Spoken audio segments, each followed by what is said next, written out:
نحمده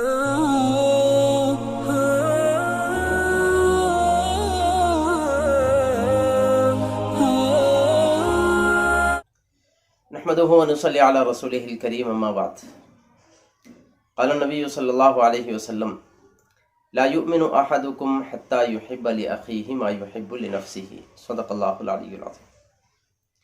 محترم دوستوں اور بھائیوں، انسان کتنے اقسام پر ہو سکتا ہے صفاتی اعتبار سے، اس کا سلسلہ ہمارے پاس چل رہا ہے۔ چنانچہ اس سے پہلے 2 ویڈیو میں ہم نے اس کی تفصیل بیان کی ہے۔ جن لوگوں نے نہ دیکھا ہو انہیں چاہیے کہ وہ پچھلے 2 ویڈیو بھی دیکھ لیں، تاکہ مکمل بات سننے کے ذریعے سے بات کو صحیح معنی میں سمجھنا اور عمل کرنا ہمارے لیے آسان ہو جائے۔ اس سے پہلے بنیادی طور پر ہمارے سامنے یہ بات آئی تھی کہ انسان صفاتی اعتبار سے 4 قسم پر ہو سکتا ہے۔ نمبر 1، یا تو انسان کے اندر فرشتوں والی صفات ہوگی۔ نمبر 2، یا تو انسانوں والی صفات ہوگی۔ نمبر 3، یا تو جانوروں والی صفات ہوگی۔ اور نمبر 4، شیطانوں والی صفات ہوگی۔ چنانچہ اس سے پہلے ایک ویڈیو میں تو تمہیداً چند باتیں عرض کی گئی اور دوسرے ویڈیو میں فرشتوں کی صفات کا تذکرہ آیا۔ اب اس تیسرے ویڈیو میں انشاءاللہ العزیز ہم انسانی صفات کا خلاصہ پیش کریں گے۔ دیکھیں، بنیادی طور پر یہ سمجھنا چاہیے کہ انسانی صفات کا خلاصہ یہ ہے کہ انسان یہ چاہے کہ میری اپنی ذات سے میں اپنا بھی فائدہ چاہتا ہوں اور سامنے والوں کا بھی فائدہ ہی چاہتا ہوں۔ میں اپنی ذات سے نہ تو اپنا نقصان چاہتا ہوں اور نہ سامنے والے کا نقصان چاہتا ہوں۔ میں اپنا بھی فائدہ، سامنے والے کا بھی فائدہ، اپنا بھی نقصان سے بچاؤ اور سامنے والے کا بھی نقصان سے بچاؤ چاہتا ہوں۔ یہ ہے انسان کی صفت کا خلاصہ۔ اس کو مزید اچھے انداز میں ہمیں سمجھنے کے لیے چند ایک احادیث کو سمجھنا ضروری ہے۔ چنانچہ بخاری شریف میں نمبر 13 پر ایک حدیث موجود ہے۔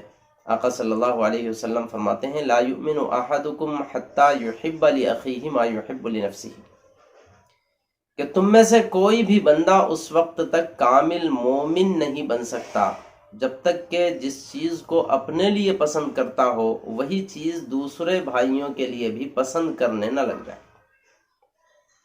اس کے اپوزٹ مطلب سیدھا یہ نکلے گا کہ جو چیز اپنے لیے ناپسند کرتا ہو وہ دوسرے کے لیے بھی ناپسند کرنے والا جب تک نہ بن جائے، اس وقت تک بندہ کامل مومن نہیں بن سکتا۔ اچھا، یہاں تو خاص بات یہ سمجھنے کی ہے، آقا صلی اللہ علیہ وسلم نے فرمایا کہ جس بندے میں یہ صفت نہ آئے وہ کامل مومن نہیں بن سکتا۔ یہاں انسان کا تذکرہ تو نہیں ہے، یہاں تو مومن کا تذکرہ ہے بطور خاص۔ لیکن اس کے باوجود ہمیں یہ سمجھنا چاہیے کہ جیسے ایک بندہ اس صفت کے بغیر کامل مومن نہیں بن سکتا، ویسے ہی کامل انسان بھی نہیں بن سکتا۔ چنانچہ وہ بندہ جس کی صفت یہ ہو، جس کی چاہت یہ ہو کہ دوسرے لوگوں کا برا ہو، اور دوسرے لوگوں کا برا ہوا ہے اطلاع مل کر جو خوش ہو جاتا ہو اور اپنا فائدہ کر لینے کے لیے دوسروں کا برا کر دیتا ہو، سامنے کسی آدمی کو بھوکا دیکھ کر کے، کسی آدمی کو پریشان دیکھ کر کے اس کا دل نہ پسیجتا ہو، اس کے دل میں ہمدردی کے جذبات نہ آتے ہو، اپنی استطاعت کے بقدر ان پر خرچ نہ کرتا ہو یا ان کی مدد نہ کرتا ہو، تو ہم اس کے لیے بھی یہ کہتے ہیں کہ ایسا بندہ تو انسان کہلانے کے لائق بھی نہیں ہے۔ اگر کسی قسم کی انسانیت اس کے اندر ہوتی تو استطاعت کے بعد وہ ان کے ساتھ ہمدردی کا برتاؤ کرتا، رحم کرتا، ان کی مدد کرتا۔ چنانچہ خلاصتاً ہمیں یہ سمجھنا چاہیے کہ جیسے وہ بندہ کہ جو اپنے لیے جو پسند کرتا ہو وہی دوسروں کے لیے پسند کرنے نہ لگے، اس وقت تک کامل مومن نہیں بن سکتا، بالکل اسی طرح سے کامل انسان بھی نہیں بن سکتا۔ ایک اور حدیث پاک میں بخاری شریف نمبر 7376 پر ایک حدیث موجود ہے۔ آقا صلی اللہ علیہ وسلم فرماتے ہیں لا یرحم اللہ من لا یرحم الناس، کہ جو لوگ لوگوں پر رحم نہیں کرتے وہ اس بات کے قابل نہیں ہیں کہ اللہ تعالیٰ ان پر رحم کرے۔ اللہ تعالیٰ ان لوگوں پر رحم نہیں فرماتے جو دیگر لوگوں پر رحم نہ کریں۔ اور ایک ایسے ہی حدیث ابو داؤد میں نمبر 4941 پر ہے، اس میں آقا صلی اللہ علیہ وسلم فرماتے ہیں الراحمون یرحمہم الرحمن، ارحموا من فی الارض یرحمکم من فی السماء۔ جو لوگ دنیا میں رحم کرنے والے ہوتے ہیں ان پر اللہ تبارک و تعالی رحم کرتے ہیں۔ اے انسانوں کی جماعت، تم لوگ ان پر رحم کرو جو اس سرزمین پر رہنے والے ہیں، نتیجے میں وہ ذات جو آسمانوں میں رہنے والی ہے یعنی اللہ تبارک و تعالی تم پر رحم کرے گی۔ خلاصتاً یہ بتایا گیا اگر تم لوگ اللہ تبارک و تعالی کے رحم کے اپنے آپ کو مستحق بنانا چاہتے ہو تو پھر زمین والوں پر یعنی انسانوں پر، جانوروں پر رحم کرنا سیکھو۔ مشکات المصابیح میں بیہقی فی شعب الایمان کے حوالے سے نمبر 4998 پر ایک حدیث موجود ہے۔ اللہ کے رسول نے فرمایا الخلق عیال اللہ فاحب الخلق الی اللہ من احسن الی عیالہ۔ یہ جتنی مخلوقات روئے زمین پر رہتی ہے یہ ساری مخلوقات اللہ تبارک و تعالیٰ کا کنبہ ہے، اللہ تعالیٰ کا خاندان ہے۔ یہاں ہمیں سمجھ لینا چاہیے اللہ کا کنبہ ہے، اللہ کا خاندان ہے کا مطلب نعوذ باللہ من ذالک جیسے ہمارے اپنے خاندانی تعلقات ہوتے ہیں، خونی رشتہ داریاں ہوتی ہیں، ایسا تعلق نہیں، ایک تعلق بتایا گیا ہے نورانی حساب سے، ایمانی حساب سے۔ جو کچھ ہے اللہ تبارک و تعالیٰ کی مخلوق گویا کہ اللہ تبارک و تعالیٰ کا کنبہ اور خاندان ہے۔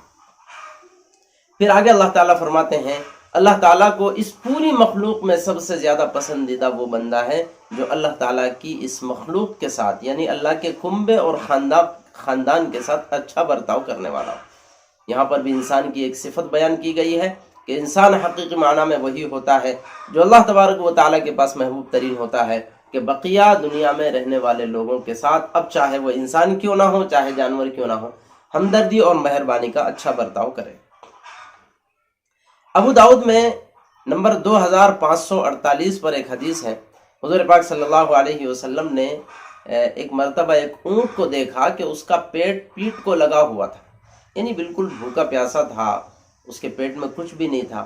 آقا صلی اللہ علیہ وسلم نے پوچھا یہ کس کا اونٹ ہے، اور پھر حضور نے نصیحت کے طور پر یہ بات ارشاد فرمائی کہ دیکھو ان جانوروں کے سلسلے میں اللہ تبارک و تعالیٰ سے ڈرا کرو، ان پر سوار ہوتے ہو تب بھی کھلا پلا کر اچھے انداز میں ان پر سوار ہو، اور ان کو چھوڑو تب بھی ان کو اچھے انداز میں چھوڑو، ورنہ ان کے بارے میں بھی کل قیامت میں تم سے سوال ہوگا۔